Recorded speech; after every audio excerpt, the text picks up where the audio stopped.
Hello everyone, Jessica here and welcome back to my channel. Today I'm creating a couple Halloween cards using new and old supplies.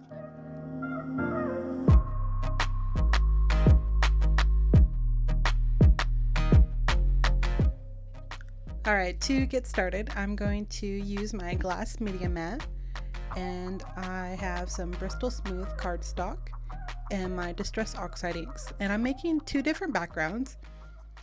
In a way, it's kind of cheating using the oxide inks with the Bristol Smooth because it's super easy to get a nice smooth blend. And the way I'm doing this one is kind of creating a tunnel of color. So the center point will be the brightest and then the outer edges are going to be basically just black. So I've blended my mustard seed in, and then on the outer edges around that I've blended spice marmalade. And on the outer edges around that one, I've blended wilted violet. Now I'm going to go in with my Distress Oxide ink in black soot. This one I have had some issues with re-inking it. I think I've got it now. It's working pretty well. But I also wanted to darken that color even more. So I'm going to sponge on some Distress ink in black soot. And this will give me that nice dark deep black color. The other background that I've made is more along the lines of blues and greens.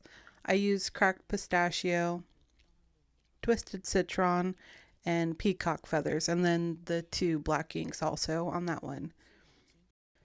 I always enjoy splattering my backgrounds with some water, especially with the Distress Oxide inks because they react so well with water. So I'm using my distress sprayer, but just the top part and the straw. And I'm dipping the straw into the container of water and then tapping it over the backgrounds.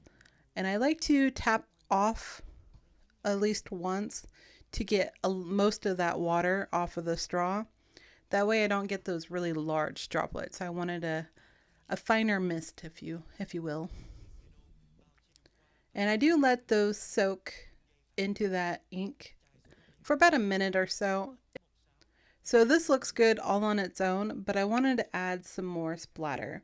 I'm going for a very textured background, and my favorite to use is Copic Opaque White, and the water brush will automatically start to water down that white paint a little bit just because the water will start to flow out of the pen. And apparently a fine mist wasn't enough. I had to add in some bigger droplets by hand. And I also wanted to add in some Nuvo Drops because Nuvo Drops gives a very shiny kind of a texture look. And I have this Nuvo Crystal Drops in Ebony Black. And I like to go ahead and squeeze out some of that material onto a Post-it note and then use my Fiskars embossing stylus to pick up the Nuvo, and then I can stamp it onto the background. And it just creates the smallest, littlest Nuvo droplets. If you've tried this, let me know in the comments. If you have another trick for Nuvo Drops, let me know in the comments. And I'm curious to see if other people have tried this. I know somebody has said that they have the same exact stylus that I have.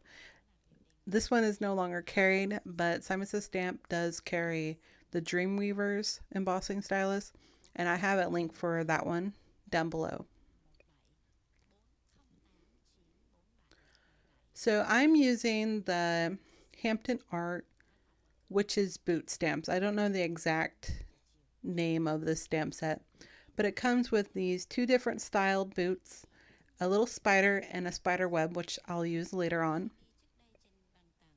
I'm using my stamp platform to stamp these with the Gina Amalgam ink. Now, these aren't like photopolymer stamps. They're a little lesser quality, but you can still get a pretty good impression. And I find that the Gina Amalgam ink is really good to use for stamps like these. I'm going to leave those stamps inside the stamp platform as is. That way I can go ahead and color the boots with my Copic markers. And then when I'm done, I can put the cardstock back in the stamp platform and emboss them with clear embossing powder.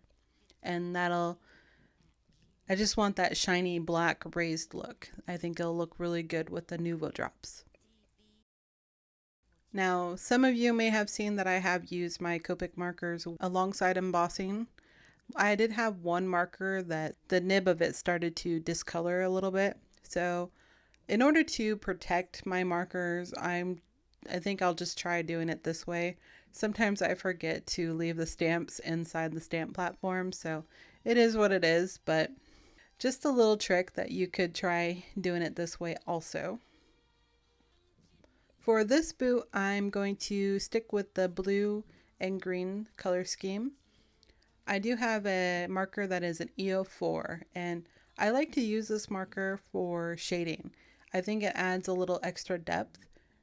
You might not normally use this one, but I think it adds an interesting depth to some of the shadows. And also I do have to do the tip to tip technique with the W3 and the W9. It's a very large gap between the two. I do have, I think it's a W6, so it's right in the middle, and it's on its way to me. Hopefully sometime by the end of the week it'll be here. So here you can see where I embossed that boot real quick. I didn't show stamping it, and I'm just using Hero Arts clear embossing powder. So now I'm going to move on to the sentiment. I'm using the Happy Halloween, which is from the Hampton Arts boot stamp. And then the bottom sentiment is from Simon Says Stamp Bwahaha stamp set. And I'm going to white heat emboss these ones. This paper is Paper Tray Inks Royal Velvet. It's a really nice dark purple. I don't have too many Halloween stamps, so combining them is key. I think I buy one a year, maybe two. So I don't have very many, but it is fun to make Halloween cards and just come up with new designs and techniques every year. I don't know what I'm going to do with all these cards, but it's been fun creating them. So now I'm going to trim up those sentiments, and that way I can layer it. That way I can layer the trick or treat sentiment behind a die cut frame. I created these frames by die cutting this fancy square. That's what I call it, fancy, because it's a fancy square. And I'm going to layer them over the top. So it creates kind of a knotted, almost Celtic look, I think. These dies are from We Are Memory Keepers, or the Quick Cuts Label 7 nesting dies. And unfortunately, they are no longer carried. You could do this with a regular rectangle die or a square die. You could try different circled dies. I've seen a lot of brands coming out with dies that have this fancy, interested framework, and it's just, I think it's fun to try to mimic that and see what you can come up with by using your own supplies.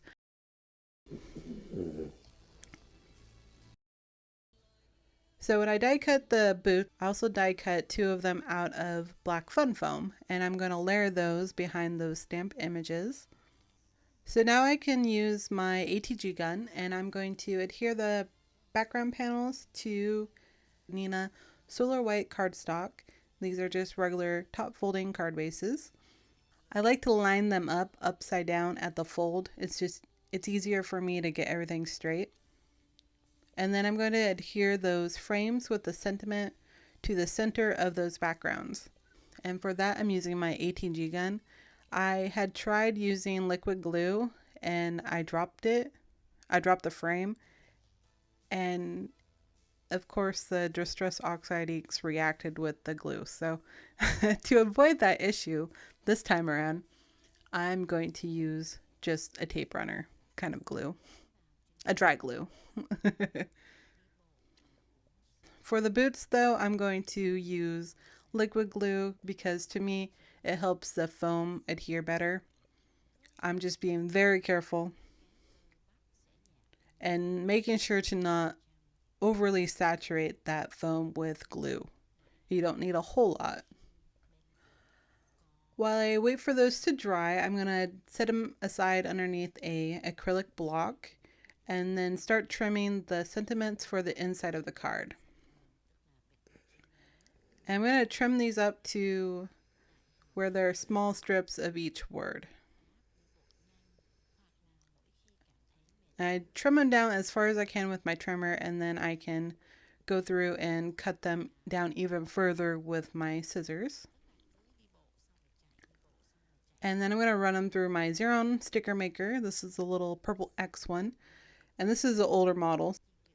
And then I use my tweezers to push down the edges around those words. That way there's not that spider web of adhesive that gets pulled up when you go to stick them on your project. I stick them to the inside of the card at an angle. And then I'm going to stamp the little spider at the bottom of the Halloween word, and then I stamp the spider web on the top right in that corner in between the words. And that's it for the inside. Super easy, super simple, and it just makes the inside finished so I don't have to worry about it later. That's why I like to do that. Now I just need to start decorating the envelopes before I'm done. Yeah, right. I don't think that'll ever happen.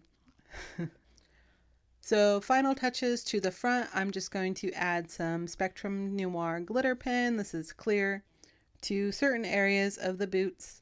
I also adhered the little spider that I embossed earlier to that top left hand corner inside the frames. Then I added some Ink Road gems just to add some more bling. And that's it from me. All the products I used are listed below and on my blog. Stay tuned for a few pictures.